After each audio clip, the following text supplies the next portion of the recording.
I'm going to talk about traumatic injuries in the hand and the wrist from the fingertips up. So I joined the group 6 years ago. I am a board-certified orthopedic surgeon. I also hold the subspecialty certificate in surgery of the hand, and then Brown Penn, Tufts, and I am from Illinois, just like Walt. So upper extremity injuries can happen in any kind of situation. So I'm going to cover up some of these that you see here. But from the fingers, we'll start with the table saw, snowblower kind of injuries, mallet fingers, jammed fingers, skier's thumb, which is pretty common here, lacerations, and then briefly on boxer's fractures and distal radius fractures. So the table saw snowblower injuries, these are very common. It's not seasonal. I see these all the time. Well, the snowblower season obviously is just the winter, but I see these injuries all the time. They can range from just simple lacerations, like here, to usually the partial tip amputations. Usually when these injuries happen, the patients go to the emergency room first, because certainly they're freaked out when they cut off part of their finger. So in the emergency room, what the emergency room doctors will do, they'll take a look at the patient, they'll get x-rays to see if there's any bone involvement there. Usually they'll numb up the finger and then wash it out. And if there's any superficial lacerations, they'll do those kind of repairs. And then certainly tetanus shots and antibiotics. Then in terms of what to do about the partial tip amputations, it really depends on a few different things. One is the level of the amputation, if there's any bone exposed, what kind of fracture is underneath there, the amount of skin that's lost. But for the most part, most of these injuries can actually be treated without surgery and will heal on their own. So, for instance, here, with this kind of tip amputation here, if you just give it time, it will heal over and will eventually granulate into, a pretty much normal-looking finger.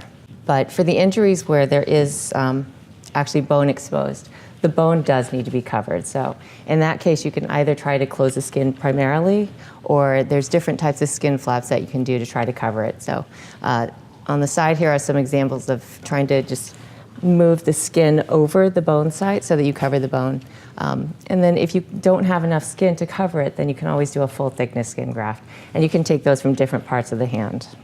So in terms of how to avoid these, it's kind of simple. Don't put your hand in the snowblower and use a safety guard when you're using the table saw. Although most people who use the table saw will tell me that they don't like the safety guard, it's in the way. So this will always keep me in business because people will always do that. I don't understand this one though. I don't know why you would put your hand in the snowblower or lawnmower or anything. So other finger injuries that are pretty common are the mallet fingers and jammed fingers. And these are usually going to be with the ball sports that you see. So baseball, basketball, those kind of sports.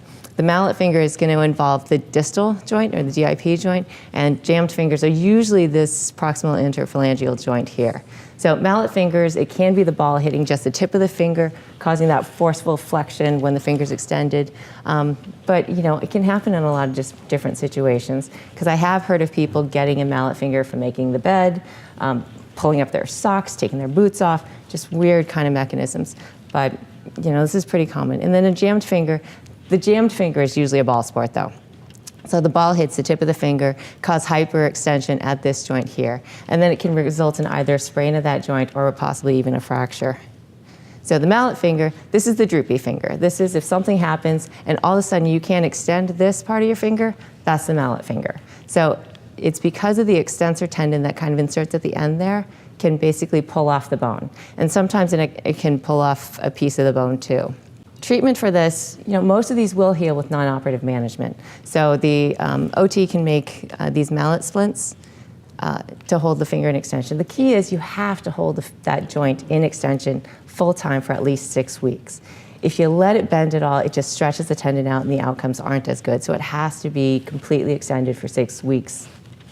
And I always have a really long talk with patients about this because they don't understand. So like, I did full-time splint it except for showers. Or I full-time splint it except for sleeping. But it has to stay in extension. So these are different varieties of mallet splints that can be made. The biggest problem with the mallet splint really is that there can be irritation on the dorsal skin where it's trying to push that joint into extension. The other important thing is to leave the joint above it free so that it doesn't get too stiff. So in terms of surgery for the mallet finger, if there's a large fracture involved with it, if the joint's out of place, if they can't tolerate the splint, or if they tried the splint, it didn't work, and it's still kind of droopy. Then what I actually do is I'll put this kind of pin across the joint there to hold it in an extension. So it's like an internal splint. So that keeps the finger straight for 6 weeks. Then we go back in and we take that out. For people who have had a mallet finger for a really long time though, this isn't gonna work, the splinting's not gonna work, and actually what you need to do is actually fuse the joint.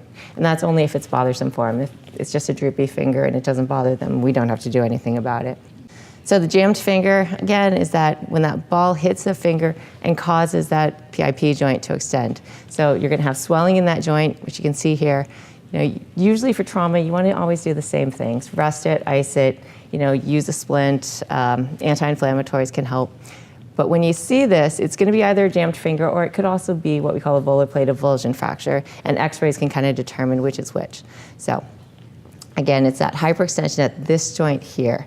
And with sprains, it's just kind of pulling on those ligaments and tendons in the area. And with a volar plate avulsion fracture, what happens is that finger hyperextends so much that this volar plate that holds that joint still actually ends up pulling a piece of bone off. So this is a side view of the finger, and so the volar plate is here. And so you can imagine if this finger goes way out that way, that volar plate stays there and pulls that fleck of bone there. So that would be a volar plate avulsion fracture, which is basically like a sprain, but a little bit worse. In terms of treatment for that, you can temporarily splint it, and then of course the rest, ice, anti-inflammatories. You don't want to splint it for too long though, because the finger will get stiff very quickly if you splint it for a long time. So I usually try to get patients out of splints within a week and then switch over to buddy tape and let them start moving. I also caution them, especially adults, that the swelling in that joint will never go down.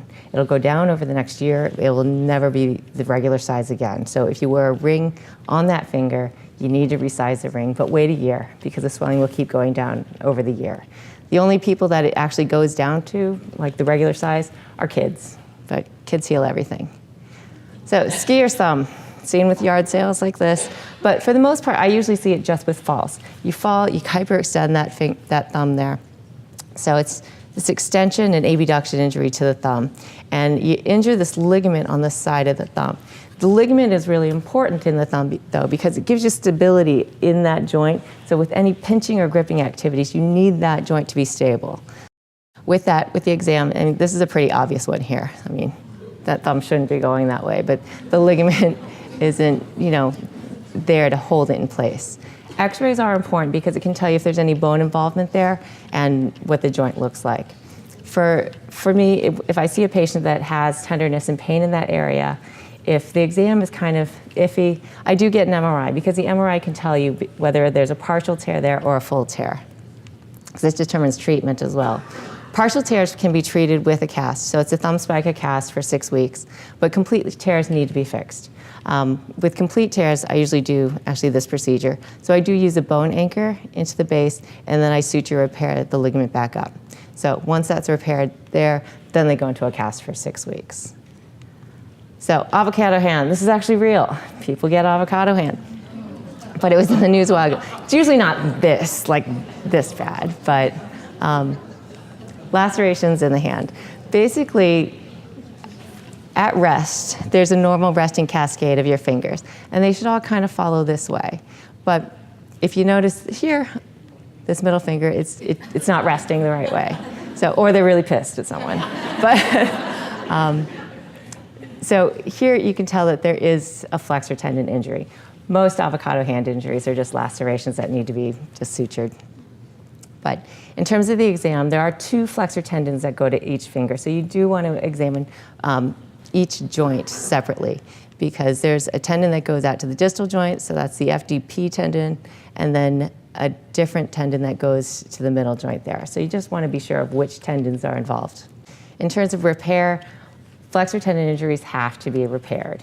They have to be repaired, and the best outcome is really if you can get to it within the first 2 weeks. In terms of how to approach it in the surgery, some of it depends on where the laceration is, but we try never to cross a crease straight. In terms of how to repair the tendon, there's different types of repair. So there's lots of different types of ways to do the strength repair, as well as kind of the suturing around the tendon afterwards. The way that I do it is with this core suture up top. We call it a modified Kessler. So it creates 2 strands across, and then I also do another horizontal mattress. So there's actually 4 strands of suture crossing it. Once that tendon's fixed, then I also do this suture that goes around to fix it. The surgery itself, can fix a tendon, but the most important part really from these repairs is actually the therapy afterwards. So they're in these dorsal blocking splints afterwards to protect the repair. And then it's just really important that they work with a hand therapist, and they're going to be working with that hand therapist very closely for, at least 3 months usually.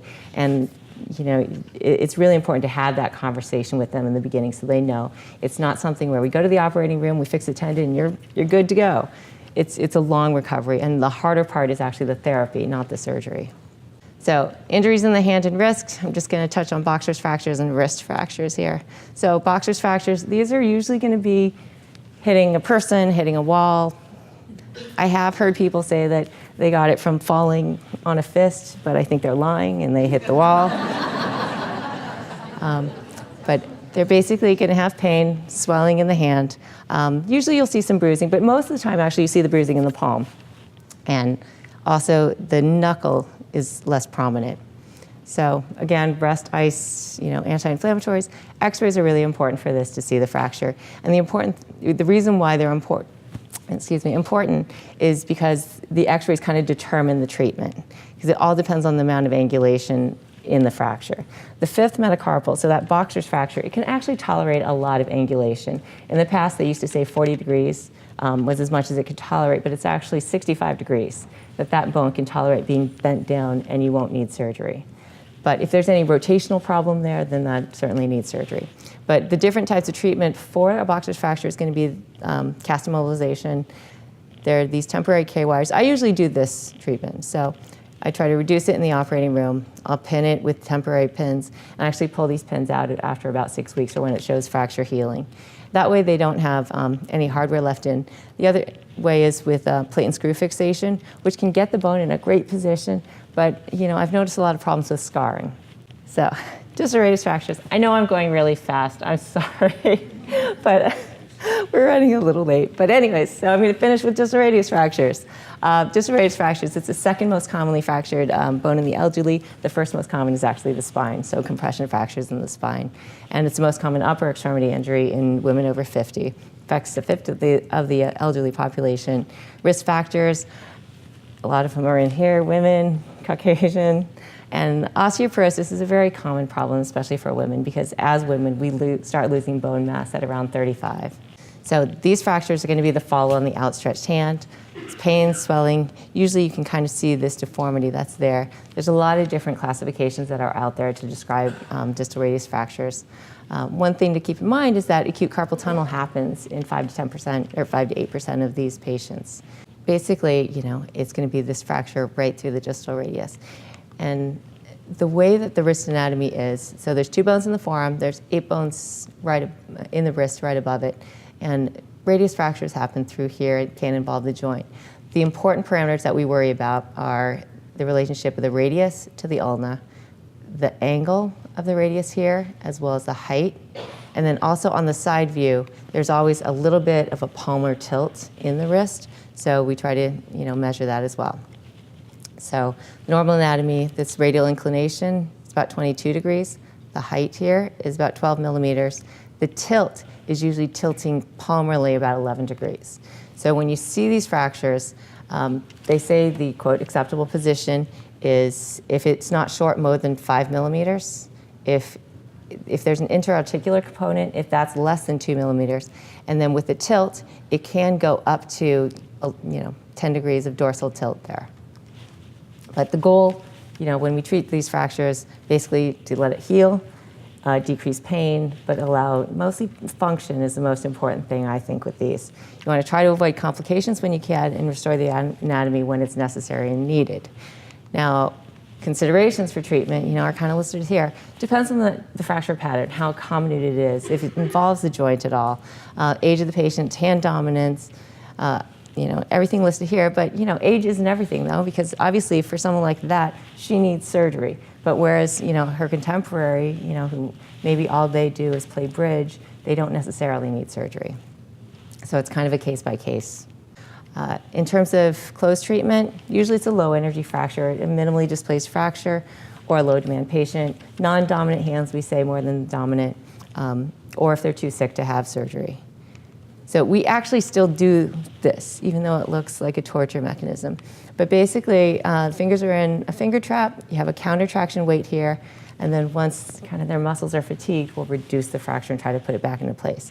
Afterwards, they go into this sugar tongue splint here.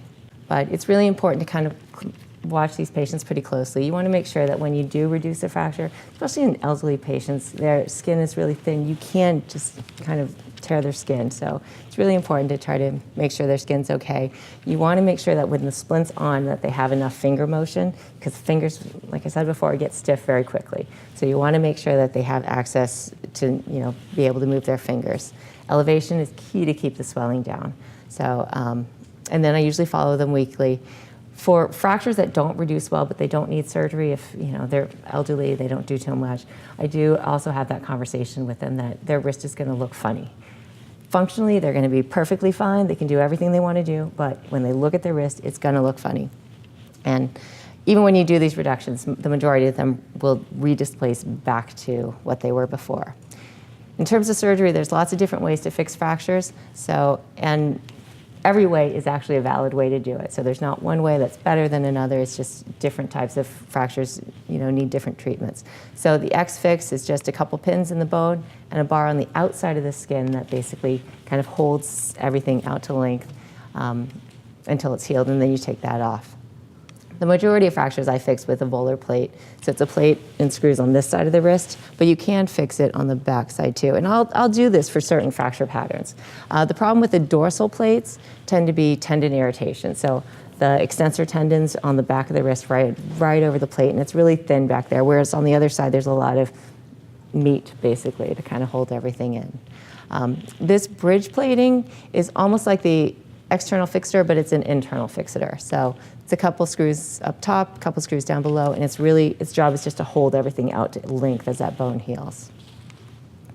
So in terms of post-op rehab, there's a study out there that says that patients who go to inpatient therapy versus, formal therapy versus home therapy, they actually do the same. But anecdotally, I would tell you that most of my patients that do formal therapy do better than those that are left on their own. So I always do recommend therapy after distal radius fractures to try to help them get their finger motion, wrist motion, their function better or back faster than they could do on their own. And then in terms of outcome, they actually find in elderly that despite, cosmetically looking terrible, radiographically looking awful, functionally they actually do pretty much the same, except for grip strength. Grip strength is better in surgery. Complications in surgery are the worst complications, surgical site infections are probably the most common. But non-surgical, there's always complications as well. So even if you don't have surgery, there's a risk of eventually developing carpal tunnel soon after that period, as well as the malunion, obvious deformity. So I'm going to leave you with Benjamin Franklin. An ounce of prevention is worth a pound of cure. So use the safety on the table saw. Don't put your hand in the snowblower, lawnmower, wood chipper, whatever you want to do. Just be careful when you're playing sports. Don't hit the wall or a person. And fall prevention is very important, as well as exercise and calcium. All right. Thanks.